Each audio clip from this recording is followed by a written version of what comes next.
अस्सलामुअलैकुम। हाँ जी, 2 दिन पहले वीडियो बनाई सी ट्रैफिक वायलेशन ਤੇ ਨਾ ਕਾਫੀ ਲੋਕਾਂ ਨੇ ਦੇਖੀ, ਕਾਫੀ ਲੋਕਾਂ ਨੇ ਪਸੰਦ ਵੀ ਕੀਤੀ।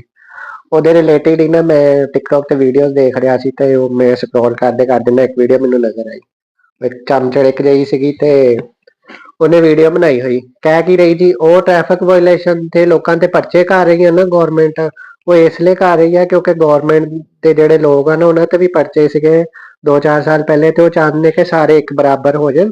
ਫਿਰ ਸਾਨੂੰ ਕੋਈ ਇਹ ਨਹੀਂ ਕਹੇਗਾ ਕਿ ਜੀ ਇਹ ਤੇ ਰਿਕਾਰਡ ਯਾਫਤਾ ਜਾਂ ਇਹਨਾਂ ਤੇ ਪਰਚੇ ਹੋਏ ਸੀ। ਮਤਲਬ ਉਹ ਜ਼ੇਨੀ ਮਰੀਜ਼ਾਂ ਦੀ ਆ ਸੋਚ ਸੀਗੀ। ਉਸ ਤੋਂ ਬਾਅਦ ਮੈਂ ਆ ਥੋੜੇ ਦਿਨ ਪਹਿਲੇ ਦੇਖਿਆ ਕਿ ਬਾਬਾ ਖੋਤਾ ਰੇਹੜੀ ਚਲਾ ਰਿਹਾ, ਆਪ ਵੀ ਹੈਲਮਟ ਪਾਇਆ, ਖੋਤੇ ਤੇ ਵੀ ਹੈਲਮਟ ਪਾਇਆ ਹੋਇਆ। ਉਹਨੂੰ ਕਿਸੇ ਨੇ ਪੁੱਛਿਆ ਆ ਕੀ, ਕਹਿੰਦਾ ਮੇਰਾ ਹੀ ਚਲਾਨ ਹੋਇਆ ਸੀ। ਚਲੋ ਠੀਕ ਆ, ਖੋਤੇ ਨੂੰ ਤੂੰ ਹੈਲਮਟ ਪਵਾਤਾ। ਖੋਤਾ ਇੱਕ ਯੂਜ਼ ਕਰਨ ਵਾਲਾ ਨਾ ਜਾਨਵਰ ਹੈਗਾ ਵਾ, ਬਹੁਤ ਮਿਹਨਤੀ ਹੈਗਾ ਵਾ, ਉਹ ਕੰਮ ਵੀ ਆਉਂਦਾ ਵਾ। ਉਹਦੀ ਜ਼ਿੰਦਗੀ ਬਚਾਉਣਾ ਜ਼ਰੂਰੀ ਹੈਗਾ ਵਾ। ਤੂੰ ਆਪ ਤੇ ਨਾ ਪਾ। ਤੇਰੇ ਵਰਗੇ ਜ਼ੇਨੀ ਮਰੀਜ਼ ਨੂੰ ਕੀ ਕਰਨਾ ਸੀ। ਤੈਨੂੰ ਇੰਨੀ ਨਹੀਂ ਤਮੀਜ਼ ਹੈਗੀ ਕਿ ਜੀ ਹੈਲਮਟ ਕਿਸ ਚੀਜ਼ ਨੂੰ ਚਲਾਉਣ ਲੱਗੇ ਪਾਣਾ ਤੇ ਕਿਸ ਚੀਜ਼ ਨੂੰ ਨਹੀਂ ਪਾਣਾ। ਠੀਕ ਆ, ਲੋਕੀ ਮੀਮ ਬਣਾਉਂਦੇ ਹੈਗੇ ਆ, ਕਾਫੀ ਸਾਰੇ ਲੋਕੀ। ਕੋਈ ਹੈਲਮਟ ਪਾ ਕੇ ਕੋਈ ਸਬਜ਼ੀ ਕੱਟ ਰਿਹਾ, ਕੋਈ ਪੈਦਲ ਜਾ ਰਿਹਾ ਵਾ, ਕੋਈ ਫੈਕਟਰੀ 'ਚ ਕੰਮ ਕਰ ਰਿਹਾ ਜਾਂ ਕੋਈ ਦਫ਼ਤਰ 'ਚ ਬੈਠਾ ਕੰਮ ਕਰ ਰਿਹਾ। ਠੀਕ ਆ, ਉਹ ਪਾਕਿਸਤਾਨੀਆਂ ਦਾ ਸੈਂਸ ਆਫ ਹਿਊਮਰ ਹੈ। ਠੀਕ ਆ, ਬਹੁਤ ਅੱਛੀ ਗੱਲ ਆ। ਉਸ ਤੋਂ ਬਾਅਦ ਮੈਂ ਕੀ ਦੇਖਿਆ ਜੀ, ਟੀਵੀ ਤੇ ਦਿਖਾ ਰਹੇ ਸੀ ਟ੍ਰੈਫਿਕ ਪੁਲਿਸ ਵਾਲਿਆਂ ਨੇ ਉਹ ਰੋਕਿਆ। ਕੰਨ ਟੁੱਟਾ ਵਕੀਲ ਸੀਗਾ। ਠੀਕ ਆ ਜੀ, ਕਾਲੇ ਸ਼ੀਸ਼ੇ ਆ। ਮੈਂ ਤੇ ਨਹੀਂ ਚਲਾਨ ਭਰਨਾ, ਮੈਂ ਕਿਉਂ ਭਰਾਂਗਾ। ਮਤਲਬ ਕਿਉਂ ਕਿ ਅੱਬਾ ਜੀ ਦੀ ਗਵਰਨਮੈਂਟ ਹੈ ਤੁਹਾਡੀ, ਤੇਰੇ ਕੋਲ ਕੋਈ ਸਪੈਸ਼ਲ ਪਰਮਾਨੈਂਟ ਹੈਗਾ ਵਾ ਕਿ ਜੀ ਮੈਂ ਕਾਲੇ ਸ਼ੀਸ਼ੇ ਲਾ ਸਕਦਾ। ਠੀਕ ਹੈ ਜੀ, ਇਹ ਕੰਨ ਟੁੱਟੇ ਲੋਕਾਂ ਦੀ ਨਾ ਸੋਚ ਹੁੰਦੀ ਹੈ। ਉਹ ਮੈਂ ਵੀਡੀਓ ਲਾਈ ਸੀ ਟ੍ਰੈਫਿਕ ਵਾਇਲੇਸ਼ਨ ਵਾਲੀ, ਉਹ ਤਾਂ ਮੈਨੂੰ ਇੱਕ ਕਹਿੰਦਾ ਦੇਖਿਆ ਨਾ ਕਈ ਦਫਾ ਏਦਾਂ ਵੀ ਹੁੰਦਾ ਵਾ, ਕੋਈ ਇਸ਼ਾਰੇ ਤੇ ਖੜਾ ਵਾ, ਪਿੱਛੋਂ ਆ ਰਿਹਾ ਵਾ ਕੋਈ, ਉਹਨੇ ਇਸ਼ਾਰੇ ਤੇ ਨਹੀਂ ਖੜਾ ਹੋਣਾ, ਉਹ ਜਿਹੜਾ ਖੜਾ ਵਾ ਆਪਣਾ ਕਾਨੂੰਨੀ ਤੌਰ ਤੇ ਉਹਨੂੰ ਵੀ ਠੋਕ ਦਿੰਦਾ, ਉਹਨੂੰ ਥੱਲੇ ਦੇ ਦਿੰਦਾ, ਉਹਦੀ ਮੌਤ ਹੋ ਜਾਂਦੀ। ਮਤਲਬ ਆ ਏਦਾਂ ਦੀ ਸੋਚ ਹੈਗੀ ਆ। ਤੇ ਏਦਾਂ ਦੀਆਂ ਗੱਲਾਂ ਕਰਦੇ ਕੌਣ ਆ? ਉਹ ਸੁਥਰਾ ਪੰਜਾਬ ਵਾਲੇ ਜਦੋਂ ਕੂੜਾ ਚੁੱਕ ਕੇ ਤੇ ਖਾਲੀ ਟਰਾਲੀ ਦੀ ਵੀਡੀਓ ਬਣਾ ਰਹੇ ਹੁੰਦੇ ਨਾ ਗਵਰਨਮੈਂਟ ਨੂੰ ਭੇਜਣ ਲਈ ਆਪਣੇ ਅਫਸਰਾਂ ਨੂੰ।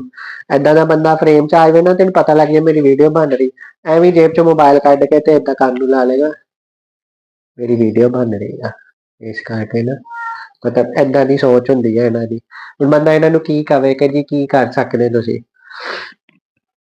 ਕਾਨੂੰਨ ਫੋਲੋ ਨਹੀਂ ਕਰਨਾ, ਹੈਲਮਟ ਨਹੀਂ ਪਾਣਾ, ਲਾਇਸੈਂਸ ਨਹੀਂ ਬਣਵਾਉਣਾ, ਲਾਈਨ 'ਚ ਨਹੀਂ ਰਹਿਣਾ, ਸਪੀਡ ਲਿਮਟ ਜਿਹੜੀ ਆ ਉਹਦੇ ਅੰਦਰ ਆ ਕੇ ਗੱਡੀ ਨਹੀਂ ਚਲਾਉਣੀ।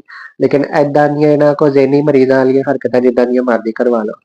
ਫਿਰ ਜਦੋਂ ਗਵਰਨਮੈਂਟ ਵੱਲੋਂ ਡੰਡਾ ਆਉਂਦਾ ਵਾ ਫਿਰ ਇਹਨਾਂ ਦੀਆਂ ਚੀਖਾਂ ਨਿਕਲਦੀਆਂ ਵਾ। ਪਹਿਲੇ ਇਹਨਾਂ ਨੇ ਬਾਜ਼ ਨਹੀਂ ਆਉਣਾ ਹੁੰਦਾ। ਆਹੀ ਕਹਿਣ ਦੇ ਅੱਛਾ ਜੀ, ਮੈਂ ਉਧਰ ਗਿਆ ਸੀ 1500 ਦਾ ਹੈਲਮਟ ਲੈ ਸਕਦਾ ਮੈਂ। ਹੁਣ ਲੋਕੀ ਕਹਿ ਰਹੇ ਆ ਕਿ ਜੀ 1500 ਦਾ ਹੈਲਮਟ ਨਹੀਂ ਆਉਂਦਾ, ਸਾਕੋ 1500 ਲੈ ਲਾ, ਸਾਨੂੰ ਹੈਲਮਟ ਲਿਆ ਦੇ।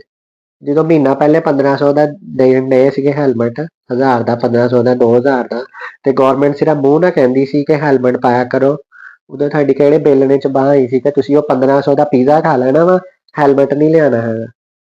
ਏਦਾਂ ਦੀ ਤਾਂ ਸੋਚ ਹੈਗੀ ਹੈ ਇਹਨਾਂ ਦੀ। ਬੰਦਾ ਇਹਨਾਂ ਨੂੰ ਕੁਛ ਨਹੀਂ ਕਹਿ ਸਕਦਾ, ਇਹਨਾਂ ਨੂੰ ਨਾ ਬੰਦਾ ਸਮਝਾ ਸਕਦਾ ਕਿਉਂਕਿ ਇਹਨਾਂ 'ਚੋਂ ਅਕਸਰ ਸਰਟੀਫਾਈਡ ਜਾਹਲ ਹੁੰਦੇ ਜਾਂ ਸਰਟੀਫਾਈਡ ਜ਼ੇਨੀ ਮਰੀਜ਼ ਹੁੰਦੇ ਜਿਨ੍ਹਾਂ ਕੋਲ ਗ੍ਰੈਜੂਏਸ਼ਨ, ਮਾਸਟਰ, PhD, MPhil ਦੀਆਂ ਡਿਗਰੀਆਂ ਤੇ ਹੁੰਦੀਆਂ ਵਾ, ਲੇਕਿਨ ਆ ਜਿਹੜਾ IQ ਲੈਵਲ ਹੈ ਨਾ ਇਹਨਾਂ ਦਾ, ਇਹ ਨਾ ਕਿਸੇ ਜਾਹਲ ਤੋਂ ਵੀ ਥੱਲੇ ਹੁੰਦਾ ਵਾ। ਇਸ ਕਰਕੇ ਏਦਾਂ ਦੀਆਂ ਹਰਕਤਾਂ ਕਰਦੇ। ਇਹ ਨਹੀਂ ਕਿ ਜੀ ਕਿਉਂਕਿ ਇਹਨਾਂ ਨੂੰ ਆਦਤ ਹੀ ਨਹੀਂ ਹੈਗੀ ਕਾਨੂੰਨ ਫੋਲੋ ਕਰਨੇ ਦੀ ਨਾ, ਇਹਨਾਂ ਨੂੰ ਆਦਤ ਹੀ ਨਹੀਂ ਹੈਗੀ ਅਸੀਂ ਹੈਲਮਟ ਪਾ ਲਈਏ, ਅਸੀਂ ਟ੍ਰੈਫਿਕ ਦੀ ਵਾਇਲੇਸ਼ਨ ਨਾ ਕਰੀਏ, ਇਸ਼ਾਰਾ ਲਾਲ ਹੋ ਗਿਆ ਤੇ ਅਸੀਂ ਰੁਕ ਜਾਈਏ, ਲੈਣ ਲੱਗੀ ਆ ਅਸੀਂ ਉਹ ਤੋਂ ਪਿੱਛੇ ਰੁਕ ਜਾਈਏ ਕਿਉਂਕਿ ਉਹ ਲੈਣ ਦੇ ਅੱਗੇ ਜ਼ੈਬਰਾ ਕ੍ਰਾਸਿੰਗ ਹੁੰਦੀ ਹੈ, ਉੱਥੋਂ ਪੈਦਲ ਚੱਲਣੇ ਵਾਲਿਆਂ ਨੇ ਨਾ ਗੁਜ਼ਰਨਾ ਹੁੰਦਾ ਵਾ।